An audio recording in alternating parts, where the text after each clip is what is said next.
Hey guys, I'm Alex. Today we're going to make this wooden American flag.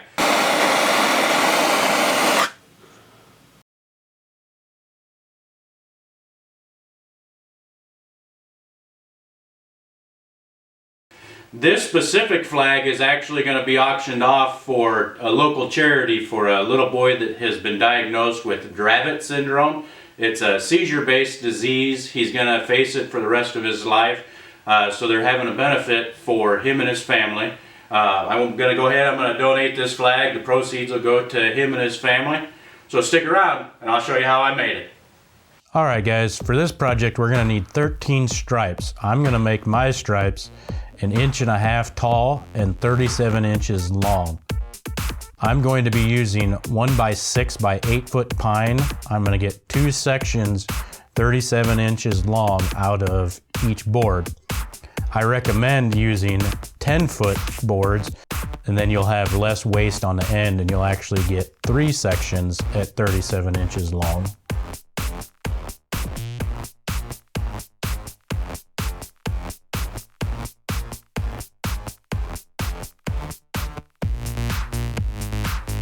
I like to find my narrowest board so I can set my fence to take off just the round over from the factory.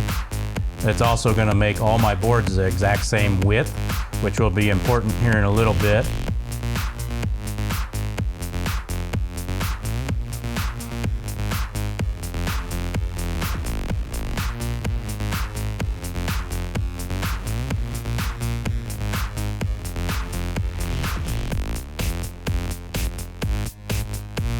I set my fence to 1.5 inches and I begin ripping my strips.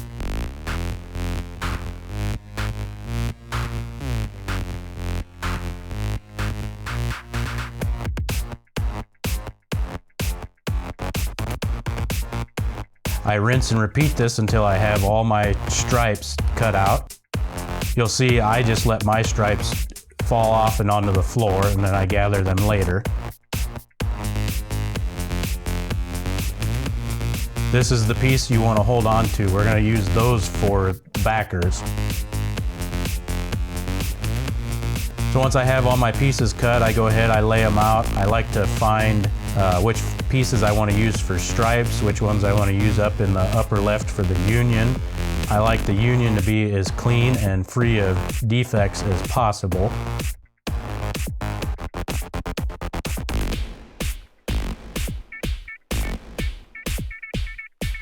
Once I have the pieces organized the way I'd like them, I go ahead and I pull out every other one, which will be burnt a solid black color.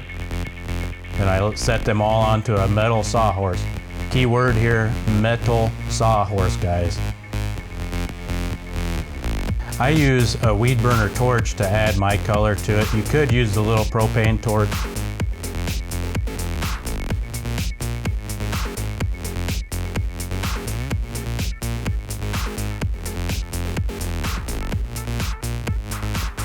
I like to come back, I hit my sides.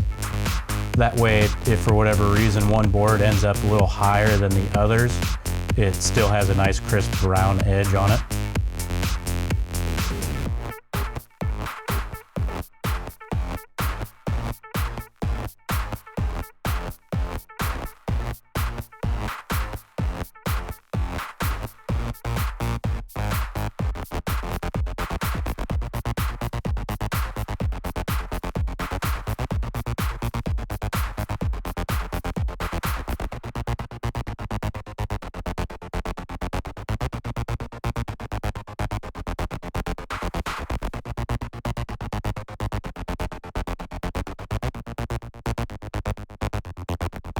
Do be careful with the dust that comes off because it sticks to your fingers, and if you touch any of the white wood, it will really get stuck in the pores.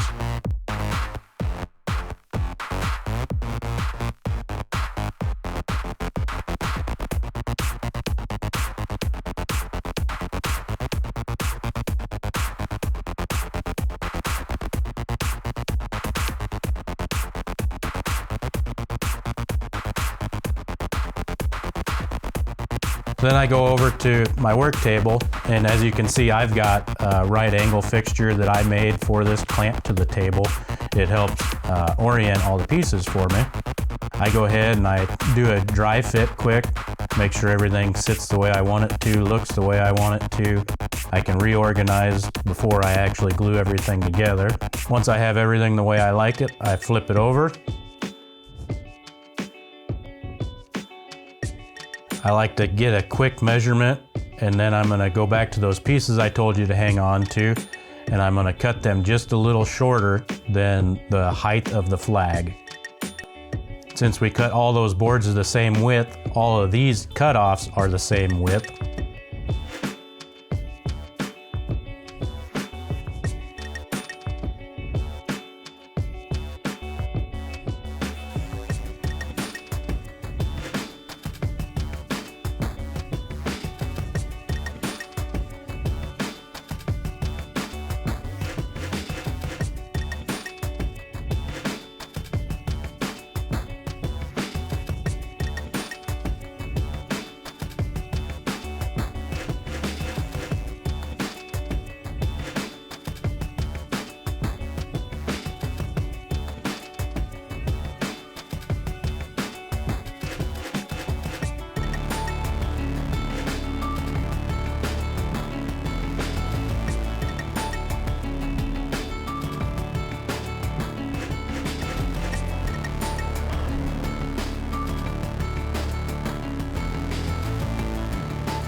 This is a very time-consuming process, but it, in my opinion, is the best looking way to do it. This is definitely the best technique that I have found after doing nearly 5,000 of these stars. Once the stars are done, I actually come back with a block of sandpaper and I go over the top of the stars to knock any of the burrs off.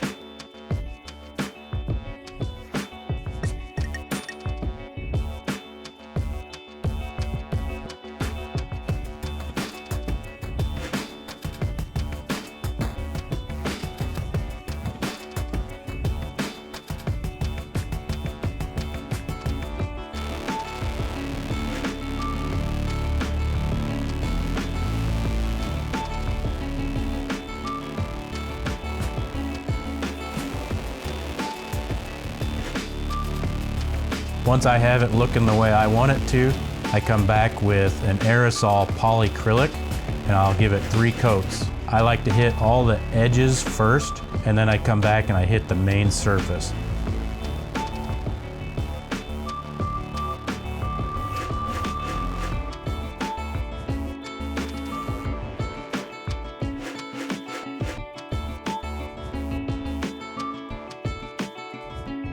And there's the finished flag, guys. If you wouldn't mind, go ahead and hit that like button and subscribe.